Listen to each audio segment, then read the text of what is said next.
Hey everyone, it's Hydro Pump here.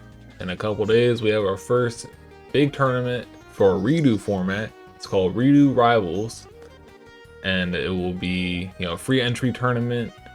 So you can just join the Discord and enter for free to play.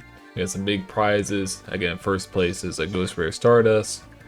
Second place is, cash prize, and the rest of the top 8 will get some kind of compensation as well. And we also have the Pristine Protection care package for top 4, and then depending if we get more players, I think it's like more than 65 players, we give it out the top 8 as well.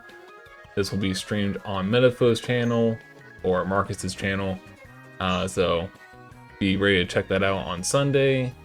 I just want to make a quick video going over what decks I think will top, my predictions, and so yeah, this is going to be a quick video and we're just going to jump right into it. So yeah, and we have been running these Excalibur Cups the past month, every Sunday. We'll have one this Sunday because we're having REDU Rivals.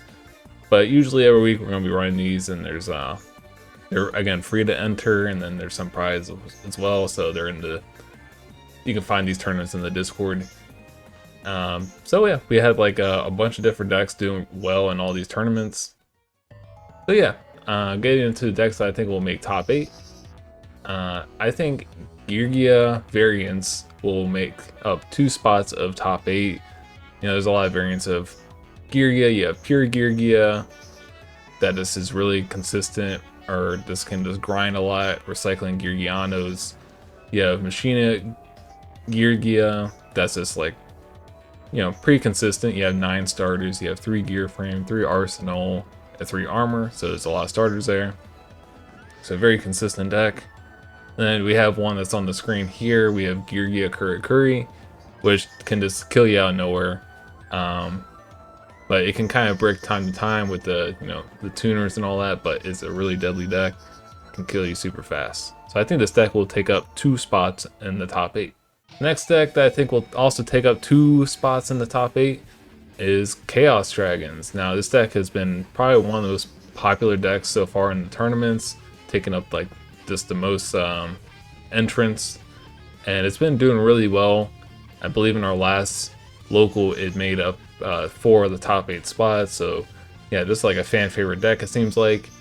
And this deck is really good. A lot of bombs, a lot of boss monsters. You have BLS, Dark Arm, Chaos Sorcerer all at one. And then you just have like the Chaos Dragons, Light Pulsar Dragon and Dark Flare Dragon. And a lot of really good support with like the hand traps, the Lightsworn Engine, the mill, and this Tour Guide all have really good synergy. So this deck is really good and pretty deadly. So watch out for this one and be ready for it. Another really good deck is, a hero deck. I'm just going to say a hero deck. I think this will take up 1 spot in the top 8. This deck won our last local, and it was like a 40-some person tournament as well, so definitely not easy to win.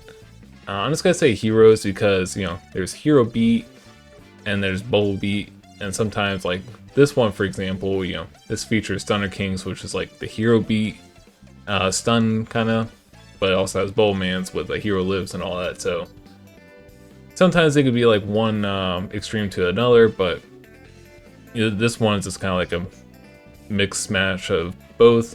So I'm just gonna go with heroes, and we'll just stick with that. But I think a hero deck will make top 8, and it can definitely, again, kind of like Curry Geargia, just kill you out of nowhere and just get some really big OTKs with like Miracle Fusion and Excalibur. Again, Stratos is like a 1-card rank 4, so yeah, really good deck and pretty scary as well. Now a deck that I think it's been slept on, it actually topped our last local, 2 in the top 4, is Agents. Now this deck is very strong. Again, it's kind of like, Chaos Dragons. This has a lot of boss monsters. You have Master Hyperion, BLS, and you have Archlord Christia, and that can just like lock out all the decks from special summoning. So, and you can do like a lot of cool plays with like Tour Guide and Venus, and you also have a really strong hand trap in Herald of Orange Light. Call the Haunted, you can bring back Archlord Christia, so just a lot of really good plays in this deck. And again, it's pretty scary. You can just OTK you out of nowhere with like the Augusto Phoenix, Stardust Dragon, for example. So yeah, has a lot of good plays, and it's a pretty scary deck. And of course, we need windups in the top 8. So we got one making top 8. Again, this deck usually takes a really good pilot to play. Pretty hard deck, but you know, it's really rewarding if you are good with it. And you know, there's like a lot of floodgates to stop this deck in games 2 and 3. There's like keep the power level down a little bit, and this deck can, you know, gets hurt by those pretty bad, like Rivalry Warlords goes in match, so on and so forth. This deck does have Shockmaster that you can access, but you know, I don't think you're shock locking your opponent all the time, but it's definitely something good to have in your back pocket. And I think the strength of this deck is just it will, you know, loop your cards with Wind Up Rabbit, and Magician and Factory, just like getting so many pluses with your Magician, Factory, just special summoning, searching, and all that. It's really good. And then Rabbit can just recycle your Magicians and Rats. So once it kind of gets into that grind and loop, that's probably like the biggest strengths of this deck, but it can also do like the shock lock thing in the first turn. So yeah, really good deck, and it's probably the deck that everyone's going to be most prepared for. So yeah, be ready for this one. And last deck of the top 8, this is kind of like a sleeper pick of mine. I'm picking Dino Rabbit to make it. This build has Macro Cosmos in it. Macro Cosmos, like, is kind of like a matchup dependent card. Really good against stuff like Chaos Dragons and whatnot. Not so good against like windups, but it's okay. But I think you just kind of have to main deck Macro Cosmos and hope you get like the good bracket for it. Otherwise, you're just kind of like lacking in power or stun power, for example.